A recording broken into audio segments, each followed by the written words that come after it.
Bueno, sí, si gustan, con muchísimo gusto, comienzo yo. A mí me tocaron los dos textos de Kim Tolberg, uno de ellas solamente, que es del 2014, y otro que escribe con una autora que se llama Angela Wiley, que es del 2019. Eh, Kim, recordémoslo, es una mujer Dakota, de afiliación Dakota. Probablemente se habló de ella con cierta extensión cuando hubo la otra exposición, la anterior exposición hace unos meses. Es una mujer que se identifica como nativa norteamericana, aunque reconoce la enorme dificultad que hay para los indígenas latinoamericanos, la inscripción en contextos culturales, históricos y sociales indígenas. No es una cosa sencilla, pero ella se define a sí misma como Dakota, creo, y Cherokee. Y ella ha puesto en cuestión las formas reduccionistas de identificación con lo indígena que se realizan, por ejemplo, a través del análisis del ADN. Ella protagonizó una disputa, bueno, no sé si se acuerdan de la senadora Elizabeth Warren, que quiso ser candidata presidencial por el Partido Demócrata en la época en que compitió Trump. Elizabeth Warren mandó a hacerse un examen de DNA, de ADN, como tantos otros norteamericanos en estos tiempos, e incluso quizá ya mexicanos, y descubrió que sus orígenes genéticos eran cherokees. Una de las críticas más viles y bajas fue la de Donald Trump, que no dejó de llamarla nunca, creo que hasta la fecha la llama Pocahontas, el cabronazo. Pero Kim Tolberg reaccionó con un estudio previo que tenía respecto de cómo los estudios de genética humana reducían la identidad, hacían correr el riesgo de reducir la identidad indígena a una serie de datos genéticos, ¿no? Sin darse cuenta de que ser indígena es participar en sociedades, en tribus, ella habla de tribus directamente, con historia de resistencia, con cosmovisiones específicas, etcétera. Kim respondió muy inteligentemente, me parece a mí, a la senadora Elizabeth Warren, y en esa medida creo que ya sospecho que ya no solo tiene una presencia importante en ámbitos académicos de Estados Unidos, que la tiene, sin duda, sino también en la vida política del país. Me toca entonces presentar dos textos, uno de 2014 y otro, el que escribe con Angela Wiley, de 2019. El primero es una ponencia muy seguramente dada en Uppsala, Suecia, en 2014 o poquito antes quizá, porque la revista que la publica tiene como dirección Uppsala, esa bellísima ciudad, creo. Se llama Los científicos de la vida, vamos a decirles así, bioscientists, no sé de un término más económico, indígenas, constituyen conocimiento desde la perspectiva de disciplinas científicas y de su tradición cultural. Estoy modificando el título porque realmente me costó trabajo. Un proyecto de investigación desde una perspectiva indígena. Lo que Kim hace en esta ponencia es presentar su proyecto de investigación, algunos rasgos generales, centrándose básicamente en su posición epistemológica, que es bien interesante, me parece a mí, y en algunos hallazgos en su etnografía, que eso es lo que es, de científicos de la vida, biólogos, antropólogos físicos, paleontólogos, váyanse a saber qué cantidad de especialidades abarca el término bioscience, ciencias de la vida. Esta ponencia explica que su proyecto es y que su proyecto creo que inconcluso, aunque habla de haber estado ya 12 meses entrevistando a científicos de origen indígena norteamericanos, estadounidenses, dice que es una etnografía de la vida de científicos indígenas en Estados Unidos. Y parte de 2 o 3, digámoslo así, marcos conceptuales importantes para abordar su proyecto. Por un lado, lo que la crítica cultural indígena dice de la antropología y de todas esas visiones externas a las tribus indígenas, de todo lo que esas visiones dicen desde fuera de las tribus indígenas. Otra perspectiva, otro marco conceptual, digamos, es lo que se llama la objetividad feminista y que está vinculada con un tercer marco conceptual que ella distingue, no sé bien por qué, que es la teoría feminista de la perspectiva. Lo que busca Tolbert explícitamente es alejarse de prácticas habituales entre los observadores no indígenas, de todo el folclorismo, el romanticismo o la decepción con que pueden verse los pueblos indígenas. No, este pueblo no es suficientemente indígena porque no bailan mucho que digamos, por ejemplo, ¿no? Y cosas así. Trata de alejarse de eso, asume el privilegio de ser de origen indígena y de haber sido criada entre estudiantes universitarios, artistas y activistas indígenas para situarse y hacer su etnografía. Lo que ella quiere es analizar las condiciones culturales y sociales que llevan a nativos americanos de Estados Unidos a convertirse en investigadores en el campo de las ciencias de la vida. No le interesa establecer diferencias culturales y sociales entre los nativos estadounidenses que se dedican a las ciencias de la vida y las mayorías, digamos, o las corrientes hegemónicas de personas no indígenas, sino que lo que quiere, y esto es, digamos, un claro posicionamiento político de Kim Tolbert, lo que quiere es investigar cómo la participación indígena en las ciencias de la vida occidentales puede contribuir a hacerlas más multiculturales, dice ella, y más democráticas, y al mismo tiempo hacer aportaciones a la construcción de capacidades y al autogobierno de los nativos americanos. Se pregunta, ¿cómo pueden contribuir estos científicos de origen indígena norteamericano que hacen investigación a lo que ella llama, sin tapujos, la soberanía indígena? Este proyecto de Kim Tolbert se inscribe en un proyecto político de mucha mayor envergadura que la de su proyecto mismo. Ella afirma que tanto las naciones-estado como las naciones indígenas se gobiernan crecientemente a través de la ciencia.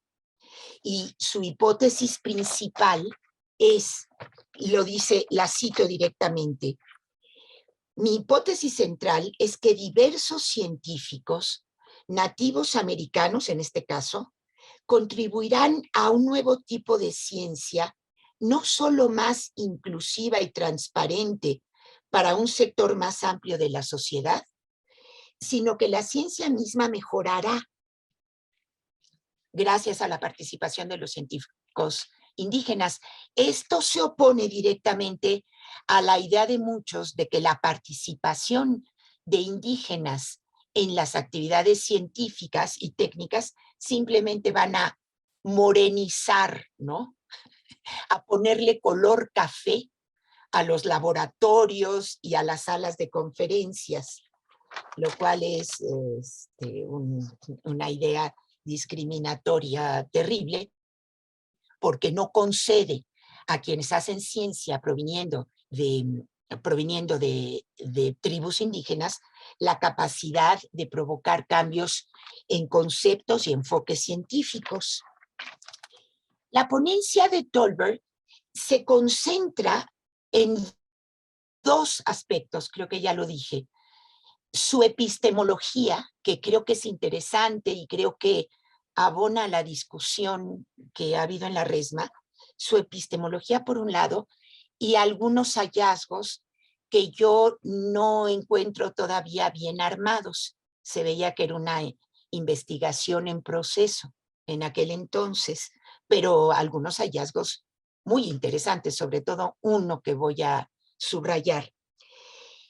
Por cuanto a la epistemología, al posicionamiento epistemológico de Tolbert, ella dice que su estudio parte de cuestionar la capacidad de las prácticas antropológicas para definir y representar al mundo, particularmente para definir y representar las identidades, las prácticas y las historias indígenas.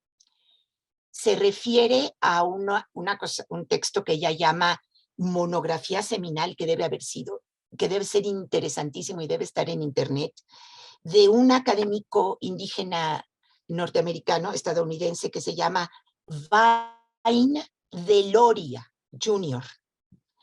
Es una monografía de 1969 que se llama Custer Died for Your Sins.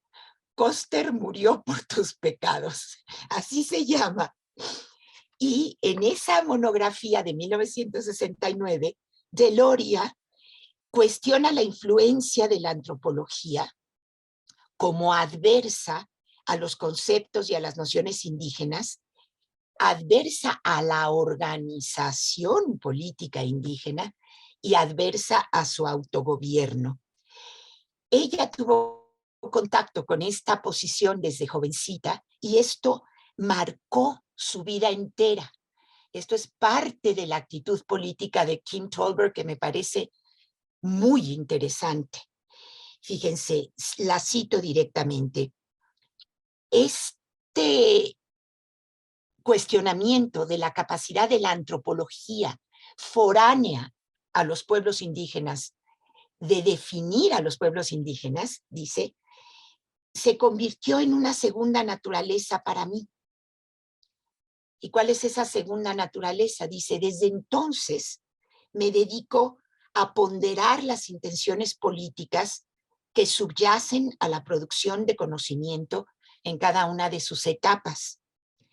Me pregunto, dice ella, ¿por qué autores e investigadores, los autores y los investigadores, parten de donde parten?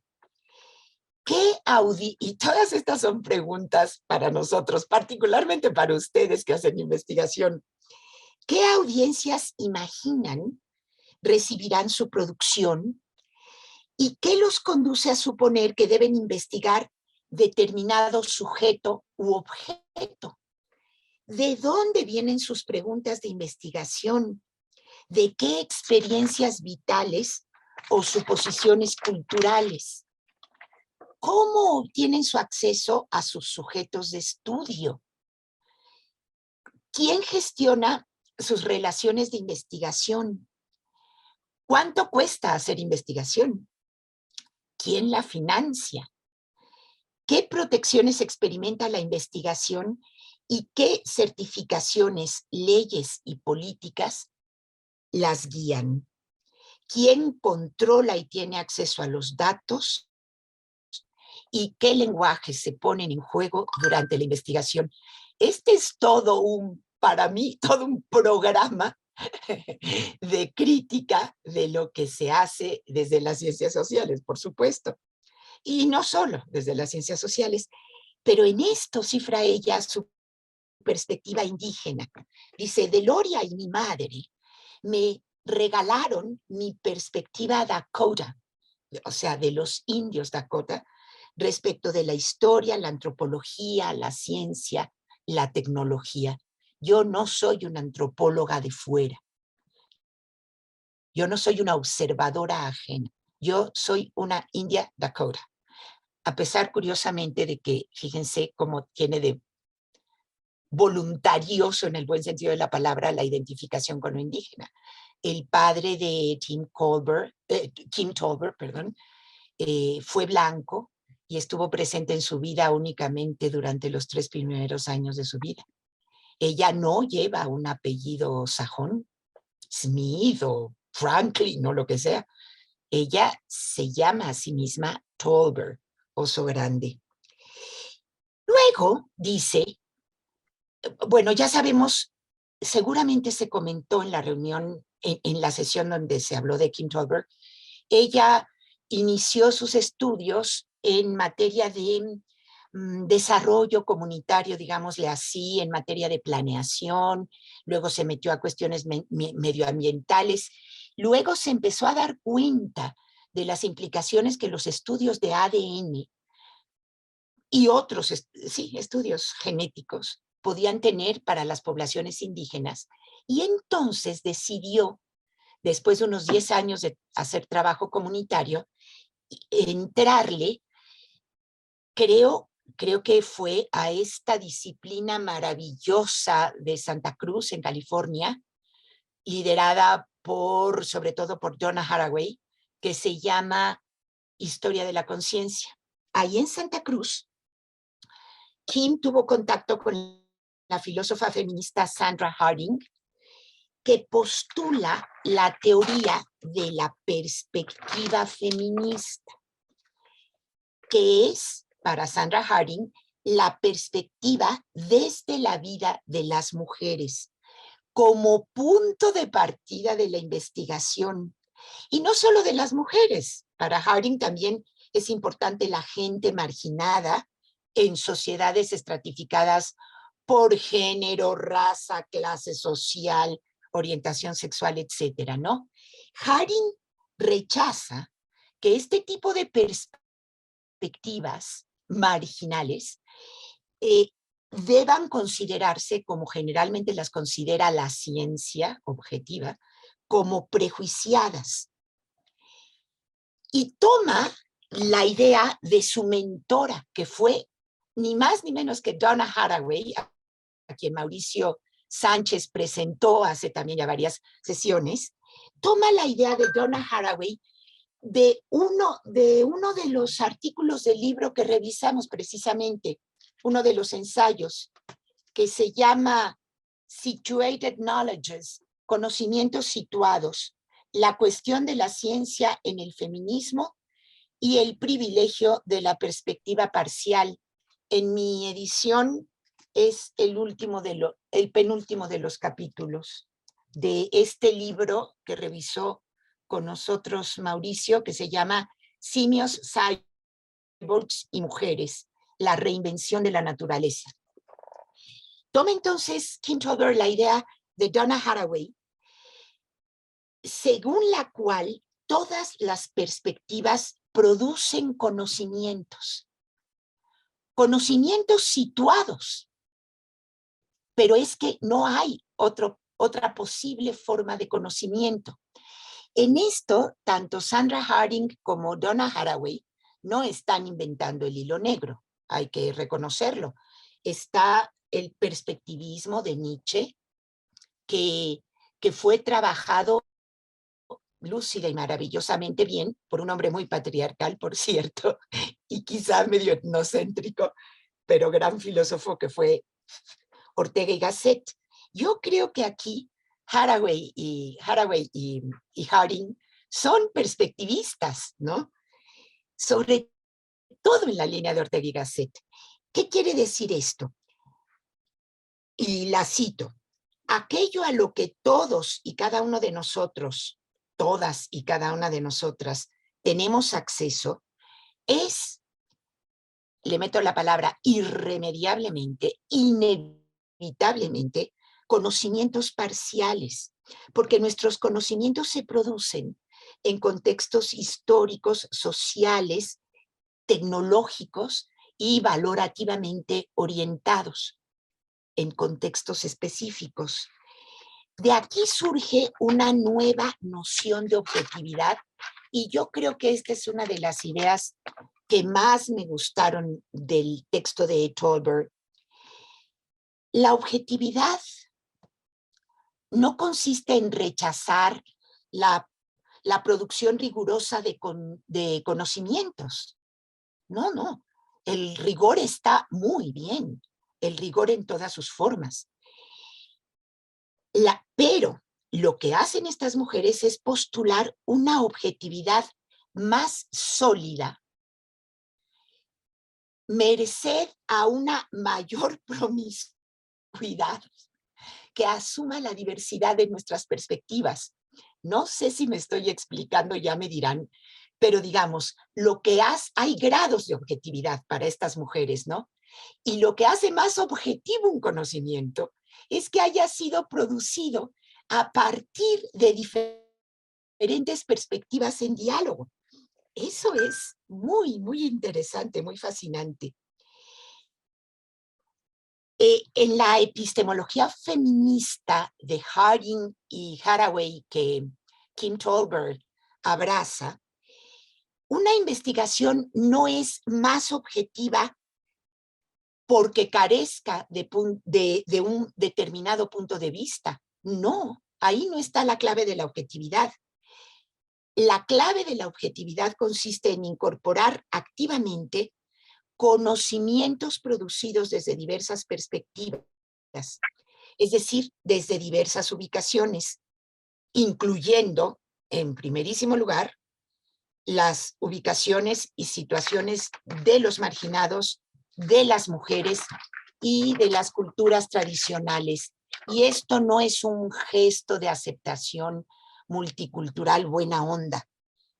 Dice Kim Tolbert, para efectos de la investigación es un llamado a comenzar desde dentro la investigación. Esto quiere decir desde partir de las necesidades y prioridades que se articulan en espacios marginados. Afirma que las perspectivas situadas de estas vidas marginadas, jodidas, lastimadas, ignoradas, invisibilizadas, pueden producir explicaciones más precisas y teorizaciones más ricas que la investigación convencional, que puede considerar, como de hecho lo hace, irracionales, incomprensibles, irrelevantes estos puntos de vista. Acabo de recordar una cosa muy dolorosa para mí que les voy a contar y que es ejemplo de eso. Haciendo una práctica de campo en Tlaxcala, me topé con un hombre muy elocuente que me habló demasiado tiempo justificando la participación tlaxcalteca en la conquista del Imperio Azteca. Era una cosa tremenda, quería de verdad limpiarse, lavarse, justificarse, y era un tipo muy inteligente, obrero, pero obrero que leía mucho, por cierto, ¿no? Y su interés era justificar la participación tlaxcalteca en la conquista. Recuerdo que cuando llevé ahí como estudiante de licenciatura mis textos de diario de campo a la reunión, no me acuerdo si era semanal o mensual de práctica de campo, quien presidía la sesión dijo, deja esas diarreas mentales a un lado. Lo que aquí buscamos es otra cosa, no diarreas mentales.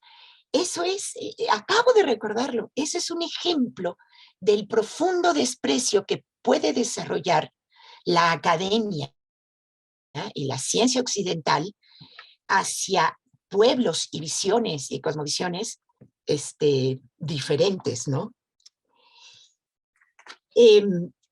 Espérenme tantito. La investigación, ella da varios datos sobre la investigación. Me importa llegar en particular a una cosa que me parece muy rica potencialmente. Es una investigación, dice ella, que lleva 12 meses de trabajo de campo y quiero explicarme cómo están afectando los científicos indígenas a las ciencias, cómo las ciencias están afectando sus vidas y cómo eventualmente está afectando la vida de las tribus. Pero la mía dice, insiste, no es una observación externa, como no lo fue su estudio que mencioné antes sobre las prácticas de la genética humana, que para ella son prácticas extractivistas, que dañan, incluida la idea, por ejemplo, la menciona por ahí, de que los problemas de salud de las tribus indígenas norteamericanas derivan de su carga genética, de sus características genéticas, y no de la colonización. Eso es bien interesante. Dice también que en su investigación una clave es algo que Elena comentó respecto de tribus amerindias. Una clave es la base ética de su trabajo, es el cuidado por el sujeto de investigación. Dice, me aproximo a los científicos nativos como alguien realmente interesado en su trabajo, tanto en el plano personal como en el de la investigación. Y para seleccionar sujetos, elude la inscripción de esos sujetos en sus tribus. Dice, claro que sentirse inscrito en una tribu tiene muchísimas ventajas, proporciona acceso a muchos recursos de la comunidad, da una historia, proporciona identidad, pero ella no parte de ahí preguntando, oiga, ¿usted se considera navajo o cherokee? No, ella no hace eso. Lo que ella hace es que habla con pares científicos, gente que hace ciencia, y descansa en ellos para decir, sería muy interesante entrevistar a esta o a esta o a esta otra persona. Ese es un rasgo interesante, me parece. ¿Qué hallazgos encuentra? Son varios y encuentro, les digo, un poquito flojita la exposición sobre los hallazgos, pero ella reúne esos hallazgos en tres. ¿Qué es lo que distingue a los científicos de la vida, de las ciencias de la vida, eh, que son nativos americanos? ¿Qué los distingue de sus pares occidentales? El primer rasgo, enfatizan lo que ella llama, y no tengo un término correcto en español para decirlo, la situatedness, la condición situada de sus prácticas y de sus conocimientos. De hecho, dice, tienden a hablar muy abiertamente de las intersecciones entre la ciencia que practican y su vida personal y social, todo el tiempo, como diciendo, mis conocimientos no están en el aire, no son de laboratorio, provengo de tal tribu y se intersectan mis historias, las de mi familia, con mis tareas científicas. Otro rasgo muy bonito, muy impresionante y al que le dedica un buen rato. ¿Qué distingue a los científicos indígenas norteamericanos de otros? Es el trabajo de los mentores, de sus mentores, que pueden ser o no indígenas, que pueden ser o no occidentales, como ella que tuvo de mentora a Donna Haraway, que pueden incluso provenir de otras culturas. Por ejemplo, menciona el caso de un jefe de laboratorio de investigación en cosas bastante rudas, que viene de la India, ¿no? La mentoría, dice, el trabajo de los mentores es clave para que los estudiantes que han sido históricamente marginados se mantengan en su trabajo. Y menciona que hay asociaciones científicas indígenas que hacen mucha labor de promoción de la mentoría y que hacen conciencia constantemente de la importancia de las historias personales de los científicos, que eso es muy hermoso, en su trabajo, de la influencia que eso tiene en su trabajo. Y el otro rasgo es lo que a ella le parece una serie de respuestas sorprendentes a desafíos morales y éticos. En cuanto a la situatedness, que me parece que es el rasgo fundamental de la epistemología feminista, perspectivista, que asume Kim Tolberg, dice que los científicos que entrevista no se presentan como gente aislada de la vida, sino que hablan de sus historias y de sus dilemas personales, de sus incomodidades entre, por ejemplo, prácticas de laboratorio y las relaciones tradicionales de sus tribus con otros seres, vivos y no vivos. Por ejemplo, el caso de la disección en laboratorio de seres vivos, muertos o vivos, pero que fueron, si fueron muertos, fueron antes vivos. El caso de la disección puede meter en mucha angustia a personas que o consideran que el animal disectado es impuro, o consideran que es un ancestro de la tribu, o simplemente es un ser vivo. Comenta el caso de este jefe de investigación hindú, que entiende muy bien esas cuestiones, no por ser indígena norteamericano, muy probablemente por ser hinduista, ¿no? Entonces, eso permite a los estudiantes y a él, a los estudiantes no occidentales, entenderse como en otros términos. Pero dice, las dificultades que estos científicos experimentan no estriban en distinciones fáciles, dice ella, del tipo de la oposición entre evolucionismo y creacionismo. Son detalles mucho más finos que hablan de cosmovisiones complejas y de salidas diversas. Por ejemplo, hay estudiantes que cuando regresan a sus comunidades, a sus tribus, realizan rituales de purificación. Eso es algo bien, bien interesante, ¿no? Como para que puedan coexistir sus prácticas cotidianas en la academia. No puede, y dice, y este es lo que yo quiero subrayar, que me parece muy importante y que tiene implicaciones para lo que se ha discutido este año en la RESMA.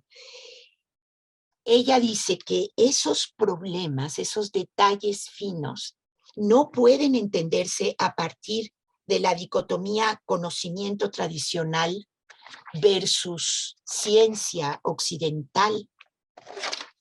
Ella dice, y esto es central, dice que más bien esas dificultades pueden ser mejor entendidas a partir de la distancia entre la armonía y el deseo de saber. Esto contiene una afirmación bastante importante y quizás hasta polémica. Las culturas tradicionales enfatizan en su relación con el mundo, con los seres vivos y no vivos, la armonía. La cultura occidental, en su modalidad de investigación científica, enfatiza el deseo de saber. Y ella insiste, los estudiantes, investigadores jóvenes que estoy estudiando, tienen deseo de saber y tienen curiosidad como cualquier otro, pero provienen de culturas que enfatizan la armonía y que por tanto pueden inhibir el trabajo de investigación. Dice, la mayoría se reconcilia con sus prácticas tribales reconociendo que hay dos formas diferentes de conocimiento para enfrentar problemas diferentes. Pone la cita de una muchacha Navajo que dice, bueno, yo no estoy obligada a entenderlo todo, ni a saberlo todo, ¿no? Yo lo que hago es vivir los dos mundos tratando de hacerlo con tranquilidad y sabiendo que lo que alcanzo a conocer es muy poco. En fin, para mi gusto, esas son cosas importantes de lo que logra decir Kim Tolbert acerca de una investigación que probablemente todavía no había concluido o no había escrito el producto final para cuando dio la ponencia. El segundo texto es tremendo. Todo el candor, la transparencia, la claridad casi ingenua que me parece que tiene Kim Tolbert en el primer texto, se pierde en el segundo artículo que escribe con Angela Wiley. Este texto se llama, lo traduje al español y dije, no, imposible, esto es ganas de confundir la oscuridad con la profundidad. Relacionalidad crítica, relaciones queer indígenas multiespecies que trascienden la sexualidad y la concepción de la naturaleza coloniales o de los colonizadores. Hay la revista en la que aparece este título a manera de introducción, tiene una versión en francés y en francés es mucho más legible el título. Le pusieron lo autóctono y lo queer más allá de la naturaleza y del sexo coloniales. Se trata de una presentación de artículos reunidos en una revista que me imagino que es una revista libro, como estas gordas muy padres que se vuelven libros, ¿no? Es una antología de ensayos y de obra de arte gráfica, entiendo yo, y pintura y todo eso. Es una colección que habla acerca de lo queer y de todas aquellas prácticas que ponen en cuestión las nociones heteronormativas de la sexualidad que caracterizan a la mentalidad colonizadora y que desde la perspectiva de la mentalidad colonizadora son naturales. Es decir, todos estos artículos, seguramente yo no entendería ni la mitad de ellos, están cuestionando categorías de relación, de relacionalidad, que norman las relaciones de los colonizadores y que las presentan como naturales. Parentesco, monogamia, matrimonio, tener hijitos, patatí, patata, todo ese mundo en el que vivimos de muchas maneras, ¿no? Estos autores y autoras ponen en cuestionamiento eso y entonces proponen visiones queer, visiones ecosexuales. La ecosexualidad es una de las banderas de Kim Tolbert, que tiene que ver con formas diferentes, eróticas y sensuales, de relación con la naturaleza, bajo el supuesto de que los pueblos nativos nos enseñan esas formas alternativas de relación, ¿no? O sea, de eso se trata esta revista y de eso se trata este artículo. Quise hacer, y ya no me dio tiempo, una especie de menú, una especie de listado de los muchos temas que abordan estos artículos. Son muchísimos los 12 artículos, ¿no? Pero lo que los une es que ponen en conflicto las categorías normativas de naturaleza, de sexo y de amor, y que se manifiestan en formas coloniales de parentesco, de relaciones de clase, de relaciones en general, que son todas esas formas de relación jerárquicas, antropocéntricas, capitalocéntricas y hetero y homonormativos. O sea, ya habla Kim Tolbert y su compañera de una no solo heteronormatividad, sino de una homonormatividad, que yo supongo que es aquello que se deduce de hacer de la homosexualidad la única forma de disidencia sexual, cuando en realidad hay muchas.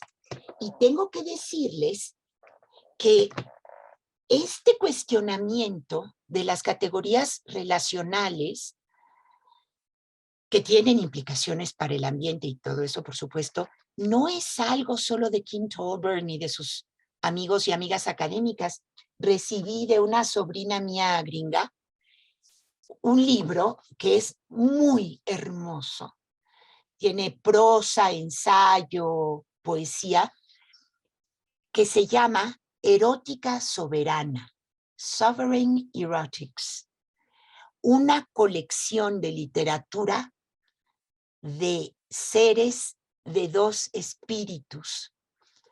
En Estados Unidos hay, en el ámbito de los nativos indígenas norteamericanos, una revaloración de orientaciones sexuales que no son valoradas en el mundo occidental, y una manera de valorar esas orientaciones queer, extrañas, diversas, etcétera, es hablar de seres de dos espíritus. O sea, los seres que suponemos que somos heterosexuales, porque también habría que ver, consideramos que tenemos un espíritu de mujer, un espíritu de hombre, un espíritu de niño, de niña. No, esta es una categoría que por lo pronto está en la literatura, pero que de la que no habla Kim Tolbert, pero que probablemente va a comenzar a generalizarse. Las personas de dos espíritus. Es una cosa muy, muy chida que me recuerda, pero no tiene que ver, el cuento del Río de los Dos Corazones de Ernest Hemingway, que es una obra maestra de ese machirrín. Bueno, no hice la tarea de hacer el listado, pero si ustedes le echan ojito al texto, verán la cantidad de temas y de cuestionamientos que se hacen estos académicos y artistas en torno de la sexualidad y las relaciones. Ya está ahí.